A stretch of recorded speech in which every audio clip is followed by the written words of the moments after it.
எல்லாருக்கும் நமஸ்காரம். இன்னைக்கு மகாபாரதத்தில் 6வது எபிசோட் பார்க்குறோம். இது வரைக்கும் வந்தவங்க கதையெல்லாம் நமக்கு தெரிஞ்சுட்டு இவங்கெல்லாம் ரிப்பீட் ஆகி பின்னாடி வருவாங்க. அப்போல்லாம் அந்த கதை நம்ம சொல்ல மாட்டோம், நான் சொல்ல மாட்டேன். இப்போ இது வரைக்கும் சொன்னது வந்து அவங்க கதை அதுக்காக தான் சொன்னது. சில பேர் கதையும் தெரிஞ்சுக்கிறது இருக்குன்னா ஒன்று பாரதத்தில் ஃபுல்லாக தெரிஞ்சுக்கணுன்றது, ரெண்டாவது அவங்க ரிப்பீட் ஆகி மறுபடியும் பாரதத்தில் நடுவில் இவங்க யாராவது வரும்போது நம்ம அவங்க கதையை சொல்ல வேண்டியதில்லை, பேரை சொன்ன உடனே புரிஞ்சுக்கணும். இப்போ ஆஸ்திகர் யாருன்னு பார்க்கணும். முதல்ல என்னன்னா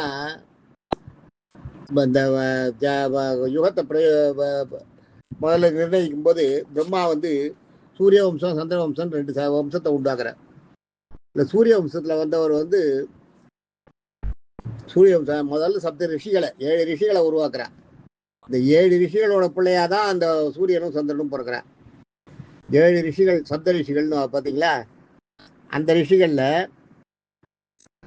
அத்ரி மகரிஷியும் ஒருத்தர். அத்ரி மகரிஷி அனுசுயா, இவங்களோட பிள்ளை சந்திரன், அது சந்திர வம்சம். அங்கிரஸ் மகரிஷின்னு ஒருத்தர். அங்கிரஸ் மகரிஷி ஸ்வரூபான்னு ஒரு ஒய்ஃப். இவங்க 2 பேருக்கு பிறந்தவங்க தான் சூரிய வம்சம். சூரியன் விவிஸ்ரவான்னு. விவிஸ்ரவான் வந்து சூரிய வம்சம், சூரியனை சேர்ந்தவர். அவரோட பிள்ளை விவிஸ்வானோட பிள்ளை மனு, வைவஸ்வத மனுன்னு. இப்போ நடக்கிற மனுவந்திரம், இப்போ நடக்கிற மனு கதைகள்லாம் உங்களுக்கு சொல்லிட்டேன் இல்லையா காலநேர பிரஸ்தாவத்தில். இப்போ நடக்கிறது வைவஸ்வத மனு. காயம்பு மனுன்னு இதுக்கு முன்னாடி இருந்தது.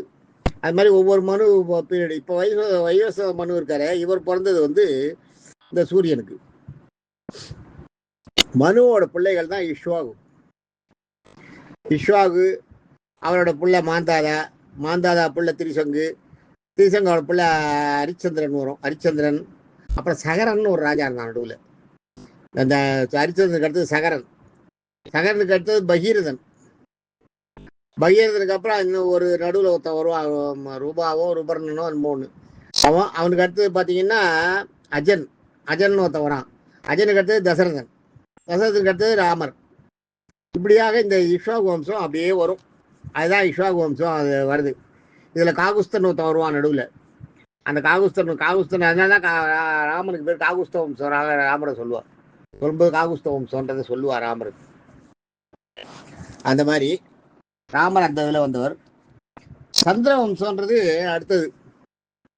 இப்போ சந்திர வம்சத்தில் பார்த்தீங்கன்னா முதல்ல சொன்ன பாருங்க, அத்ரி அனுசுயா. அத்ரி அனுசுயாவுக்கு சந்திரன் பிறக்கிறார். சந்திரன் வந்து ரொம்ப பயங்கர அழகு, அழகுன்னா அழகு, அப்படி ஒரு அழகு சந்திரனுடைய அழகு. சந்திரனுடைய அழகு சொல்லவே முடியாது. சந்திரன் வந்து அப்படியே அழகோட உருவமே சுண்டி இருக்கிற அழகுன்னு வாழ, அந்த மாதிரி அழகு சந்திரன். இந்த சந்திரன் பிறந்த உடனே சந்திரனை பார்த்து என்னன்னா, அப்போ விஷ்ணுன்னு ஒரு முனிவர் இருந்தார். அந்த முனிவரோட மனைவி லக்ஷ்மி இப்போ பேரு. இந்த மகாவிஷ்ணு அதில் விஷ்ணுவோட முனிவர் லக்ஷ்மின்னு. அவன் வந்து இவரை கண்டு மயங்கினாலாம்.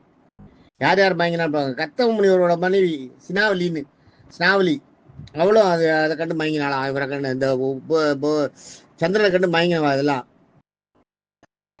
விபரவசுன்னு ஒரு முனிவர், அவருடைய ஒய்ஃபு பூர்த்தி, அவளும் அப்படிதான். ஜூதின்னு அவளும் அந்த இவரை கண்டு மயங்கினவர். அடுத்து தத்தான்னு ஒரு ராஜா இருந்தான். தத்தாவின் அவனோட ஒய்ஃப் இருந்தா புஷ்டின்னு, அவளும் இது மாதிரி. சூரியனோட மனைவி பிரபான்னு. சூரியனுக்கு நிறைய மனைவிகள், அதில் பிரபான்னு ஒத்தி. சூரியனுக்கு பிரபான்னு ஒரு ஒய்ஃபு, காயத்ரின்னு ஒரு ஒய்ஃபு, இன்னும் ஸ்வதான்னு ஒரு ஒய்ஃபு, ஸ்வேதான்னு ஒரு ஒய்ஃபு, நிறைய சூரியனுக்கு ஒய்ஃபு. இந்த ஸ்வதான்னு ஒரு ஒய்ஃப் சொன்னேன் பாருங்க, அவள் தான் வந்து அவளோட ஸ்வேதாவோட இது வந்து காயத்ரி ஸ்வேதா. அவளோட வேலையெல்லாம் என்னன்னா, தேவர்களுக்கு அந்த ஹவிர்பாவத்தை கொண்டு போய் கொடுக்கறது.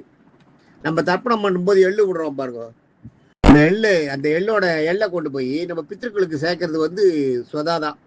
அதான் நீங்கள் சொல்லும்போது பார்த்தீங்கன்னா, தர்ப்பணம் பண்ணும்போது அந்த இதை சொல்லி, எந்த நம்ம கோத்திரமோ அதை சொல்லி, திருமலை ராமசாமி ராகவே அப்படின்னு சொல்லிட்டு திருமலை சொல்லிட்டு ஸ்வதா நமஸ்தர்ப்பயாமி வரும்.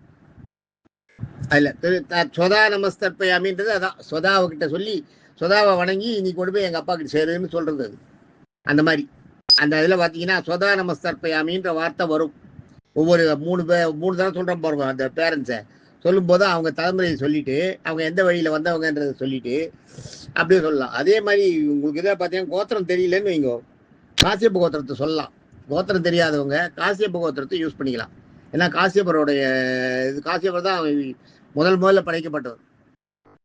7 விஷயங்கள்லயே முதல்ல படைக்கப்பட்டவர் காசியப்பர்ன்றது ஒரு இது. அதனால காசியப்பரோட கோத்திரத்தை சொல்லிக்கலாம் யாராவது சொல்லலாம். காசியப்பர் வந்து அவரை படைச்சதே எதுக்குன்னா பூலகத்தை பெருசாக்கிறதுக்கு தான். அது மாதிரி பிரஜாபதிகளை படைச்சதும் பூலகத்தை வளர்க்கறதுக்காக தான். பிரஜாபதிகளை படைச்சது பிரஜாபதிகள் பெண்களை தான். எல்லாம் 50 பெண்கள் பிரஜாபதிக்கு இருந்தான் பிறந்தாலும். தட்ச பிரஜாபதிக்கு 50 பெண்கள். 50 பெண்கள்ல 13 பேரை வந்து காசியப்பர் கல்யாணம் பண்ணி கொடுத்துருக்காரு. 27 பேரை வந்து சந்திரன் கல்யாணம் பண்ணி கொடுத்துருக்காரு. மீதி 10 பேரை வந்து தர்மன் ஒரு ராஜா அப்ப இருந்தா. இந்த தர்மன் இல்லை, மகாபாரதத்துல வர தர்மன் இல்லை, அப்போ ஒரு ராஜா தர்மன் தான், அவரு கல்யாணம் பண்ணி கொடுத்துருக்காரு.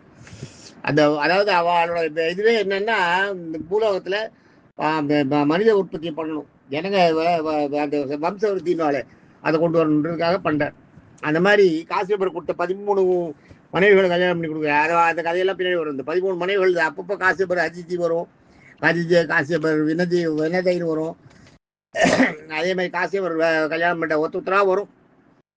அதெல்லாம் அப்புறம் பின்னாடி சொல்றேன். அந்த மாதிரி சூரியனோட இதுல அந்த மாதிரி வரும்.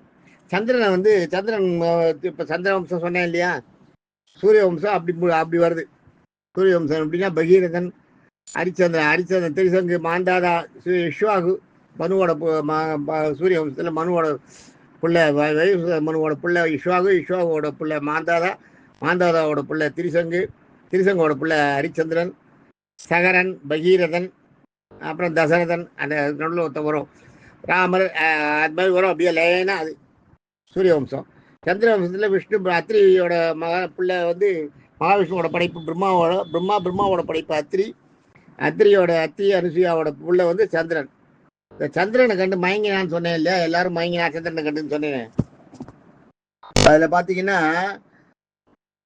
சூர்யாவின் மனைவி பிரபாவும் மயங்கிடுறா. ஹவிஸ்னு ஒரு ராஜா இருந்தான், அவன் மனைவி உஹூதி, அவளும் வந்து மயங்கிறா. அது மாதிரி 10 பேர் மயங்கிறா. ஜெயேந்திரனின் மனைவி, இந்த ஜெயேந்திரன் அந்த ஜெயேந்திரன் இல்லை, துளசியோட ஒய்ஃபா வரானே அந்த ஜெயேந்திரன் கிடையாது, கிருதின்னு ஒத்தி. இந்த ஜெயேந்திரன் வேற. ஒரே பேர்ல நிறைய பேர் இருக்கும், நிறைய பேர் இருப்பா. இப்ப எப்படி ராமன் கண்ணன் எல்லாம் பேர் இருக்கு, நிறைய பேர் இருக்கு, நிறைய பேருக்கு ஒரு பேர் இருக்கு இல்லையா, அது மாதிரி. அதே மாதிரி காசியப்பரோட இன்னொரு மனைவி இருந்தா அம்சுமாலின்னு, அவளும் அந்த சந்திரனோட அழகுல மயங்கிட்டா. அதே மாதிரி நந்தான்ற ஒரு ராஜா, அவனோட மனைவி அவள் திருதின்னு, அவளும் மயங்கிடுறா. அவனோட சந்திரனோட அழகுல மயங்கி குடும்பத்தை விட்டுட்டு போயிடுவா அவெல்லாம். அதே மாதிரி பிரகஸ்பதியோட மனைவி தாரா. பிரகஸ்பதின்றது வந்து தேவர்களுடைய குரு, தேவகுரு. அவருடைய மனைவி தாரா, அவளும் சந்திரன் அழகுல மயங்கி சந்திரன் கூட போயிடுறா. அந்த சந்திரனுக்கும் தாராவுக்கும் பிறந்தவதான் புதன். புதன் என்ன பண்ற, இளைன்னு ஒரு பொண்ணை கல்யாணம் பண்ணிக்கிறார். இந்த இளை கதை என்னன்னா, ஆக்சுவலா இளன்னு தான் பேரு, அவன் பேரு. அவன் வந்து அந்த இளன் வந்து வயோசோமன் வந்தோட மகன், அவன் மனுவின் மகன். அவன் இளை. அவங்களுக்கு வந்து முறைகள்லாம் கிடையாது. நம்ம அண்ணன் தங்கி, அக்கா தம்பி, அக்கா அப்பா புள்ள, அதெல்லாம் ஒண்ணும் கிடையாது தேவர்களுக்கு. மனிதர்களுக்கு தான் அதெல்லாம் வச்சுட்டு இருக்கோம். நம்ம வரைமுறைப்படுத்தினது தான் நம்ம தலைமுறை இல்லை, இப்படிதான் இருக்கணும், இப்படிதான் வாழணும். அவங்களுக்கு அதெல்லாம் கிடையாது. அப்பா பொண்ணு புள்ள எல்லாம் ஒண்ணுதான். அந்த மாதிரி எல்லாருமே ஒரு ஆண் பெண் வித்தியாசம் தான். ஈவன் பல நேரத்தில் ஆணை கல்யாணம் பண்ணிக்கிறது, அந்த காலத்தையும் அதெல்லாம் இருந்திருக்கு. பெண்ணை கல்யாணம் பண்ணிக்கிறது, இதெல்லாம் இருந்திருக்கு. இந்த இளைன்னு இருக்கானே, இந்த இளை யாருன்னா இளன்னு பேர். அவன் ஆம்பளை.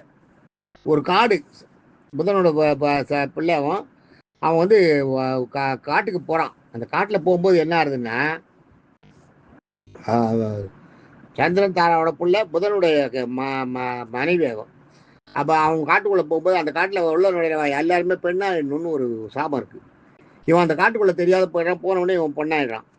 இவன் பெண்ணான உடனே இவனை கண்டு இந்த புதன் மயங்கிடுறான். புதன் மயங்கி அவளை கல்யாணம் பண்ணிக்கிறான். இவங்களுக்கு பிறந்தவன் தான் புருவம்சன்றாங்களே, அதுதான் இவங்கிட்ட இருந்து உருவானதுதான். இதுக்கப்புறம் நிறைய இருக்கு. அதுக்கப்புறம் அந்த வழியில கௌசிகர்னு வர்றார். புருவோட மற்றும் இன்னொரு பிள்ளை, புருவோட பிள்ளை வந்து ஜக்னுன்னு ஒருத்தர். ஒரு கிளை புருவோட அந்த புதன்லேருந்து புதன் இளையோட பிள்ளை புருவனோட பிள்ளை வந்து ஜக்னூன், காதி, விஸ்வாமித்திரன் அவெல்லாம் வரும். குருவின் மற்றொரு பிள்ளை வந்து ஆயுன்னு ஒரு பிள்ளை குருவுக்கு. ஆயுவோட பிள்ளை நகுஷன்னு பேர். ஆயுவோட பிள்ளை நகுஷன். இந்த நகுஷன் என்னன்னா மிகப்பெரிய ராஜா மகாவிஷ்ணு பக்தன். அவன் வந்து ரொம்ப பக்தியில சிறந்தவன். ரொம்ப அவன் வந்து அவனை வந்து ஒண்ணுமே பண்ண முடியாது. அவன் அவ்வளோ பெரிய ராஜா. அவன் வந்து என்ன பண்றான், 100 அஸ்வமேத யாகம் பண்ண 100 அஸ்வமேத யாகம் பண்ணா அவளுக்கு வந்து இந்திர பதவி கிடைக்கும். அந்த மாதிரி ஒரு சாஸ்திரமே இருக்கு, சம்பிரதாயமே இருக்கு. 100 அஸ்வமேத யாகம் பண்ணணும். இந்திர பதவி வேணா 100 அஸ்வமேத யாகம் பண்ணணும். இவன் என்ன பண்ணுவான், 100 அஸ்வமேத யாகம் பண்ணியிருப்பான். அந்த நேரத்தில் என்ன பண்றான், இந்திரனுக்கு ஒரு சாபத்தால அவன் வந்து ஓடி ஒளிகிறான். நகுஷனுக்கு வந்து 100 அஸ்வமேத யாகம் முடிஞ்சிடுறது. 100 முடிஞ்ச உடனே நகுஷன் போறான். நகுஷன் இந்திரலோகத்தை பிடிக்கிறதுக்கு போறான். இந்திரன் பயந்து ஓடிடுறான். ஓடி போய் ஒளிஞ்சிடறான். நகுஷன் வந்து அங்கே பட்டத்தில் ஆயிடுறான். நகுஷன் பட்டத்தில் ஆடனே இந்திரலோகத்தோட அந்த பெருமைகள் அதையெல்லாம் பார்த்த உடனே அவருக்கு ஒன்றும் புரியல. எப்படி நம்ம வாழ போறோம், எப்படி இந்திரலோகத்தோட பெருமை அவ்வளோ நல்லா இருக்கு அவருக்கு. இந்திரலோகம் அவ்வளோ பிடிச்சிருக்கு. இந்திரலோகத்தில் தன்னை மறந்து இருக்கான். எல்லாரையும் இந்திரலோகத்தில் எல்லாரையும் அதிகாரம் பண்ணிட்டு இந்திரலோகத்தோட வாழ்க்கைன்றது, இந்திரனோட பதவின்றது எப்படி இருக்கும், அவ்வளோ ராஜபோகத்தில் இருக்கு. அதில் ரொம்ப தெளிச்சிருக்கான். இந்த நேரத்தில் அவனுக்கு என்ன ஆகுது, கொஞ்சம் கொஞ்சமாக அவனுடைய பக்திகள்லாம் மறையிறது. மைண்டு கரோடாது. அதாவது நல்லவன் கெட்டவனாக இருக்குது. இது நல்லவன் ரொம்ப சிறந்த பக்திமான். ஆனால் மனசில் கொஞ்சம் கொஞ்சமாக துருப்பிடிக்க ஆரம்பிக்கிறது. அவனுக்கு கொஞ்சம் கொஞ்சமாக நம்ம எவ்வளோ பெரிய ஆளுன்ற அந்த எண்ணம் வர ஆரம்பிச்சிருது. அவன் வர ஆரம்பிச்சோடனே என்ன பண்ணுறான், கொஞ்சம் கொஞ்சமாக இந்த தேவகன்னிகளை எல்லாம் அப்ரோச் பண்ண ஆரம்பிக்கிறான். அவனால் இருக்க முடியல. அந்த மாதிரி பண்ணும்போது என்ன பண்ணுறான், இந்திராணியை அப்ரோச் பண்ணுறான். இந்திராணியை அப்ரோச் பண்ணும்போது என்ன பண்ணுவான், இந்திராணி பயந்துட்டு ஓடுவான். அவளை வந்து ஈஸ்வரன்கிட்ட போய் வேண்டுவான். வேண்டினவுடனே இன்றைக்கி நான் ஒன்றும் செய்யறதுக்கு இல்லை, இந்திரன் ஓடி போய் ஒளிஞ்சிட்டு இருக்கான் பாரு, இதில் மெய்வே வலையில் ஒரு தாமரைப்பூக்குள்ளே ஒளிஞ்சிட்டு இருக்கான் இந்திரன், அவங்ககிட்ட போய் சொல்லு அப்படின்வா. இவர் போவார். இவர் போய் இந்திரன்கிட்ட சொல்லுவா. இந்திராணி சொன்ன உடனே அவன் என்ன பண்ணுவான், இந்திரன் வந்து நீ வந்து அவனை ஒத்துக்கிற மாதிரி நடி, அவன் கூட நகுஷனுக்கு நீ ஒத்து போகிற மாதிரி நடி, ஆனால் நான் சொல்கிற மாதிரி சொல்லு, சப்த ரிஷிகளும் உன்னை தாங்கணுன்றதை சொல்லு, உன்னை தூக்கிட்டு வரணும்னு சொல்லு அப்படின்வா. இவன் இந்திராணி ஒத்துக்கவே இல்லை இல்லையா. அவன் ஒத்துட்ட உடனே சொல்லுவான், சப்த ரிஷிகளும் எல்லாரும் வந்து உங்களை தூக்கிட்டு வந்தால் நான் வந்து உங்களை கல்யாணம் பண்ணிக்கிறேன்னு இவங்ககிட்ட சொல்லுவாள் நகுஷன்கிட்ட சொல்ல உடனே நகுஷனுக்கு தலைகால் புரியாது. இந்திராணி ஒத்துட்டானவனே கொண்டா அந்த சப்த ரிஷிகள் ஏறணும். அதுதான் பாவம் கண்டம் மறைக்கிறதுன்றது தான். கொண்டா அந்த சப்த ரிஷிகள் ஏறணும். சப்த ரிஷிகள் வருவா, எல்லாரும் இவனை தூக்கின்னு போவா பல்லக்கில். தூக்கின்னு போகும்போது அகஸ்தியர் வந்து கொஞ்சம் குள்ளம். அகஸ்தியால எட்டாது. எட்டியா தோளில் அவருக்கு தோளுக்கு எட்டாதுன்னு கொஞ்சம் கீழே இருக்கும் பார்த்தியா. அதனால இவரால் அவன் வேகத்துக்கு நடக்க முடியல, ஈடு கொடுக்க முடியல. இவன் என்ன பண்ணுவான், மேலே இருந்துட்டு சர்ப்பன்னு அவரை காலால் உதைப்பான். சர்ப்பன்னா வேகமான்னு அர்த்தம். காலால் உதைப்பான். காலால் உதைச்ச உடனே அகஸ்தியருக்கு வந்து ஏற்கனவே அவர் பொறுமையாக பண்ணிட்டு இருக்காரு. வந்துரும் கோவம் பயங்கரம். அப்படியே அந்த பல்லக்கை உதறிட்டு வெளியில் வந்துடுவார்.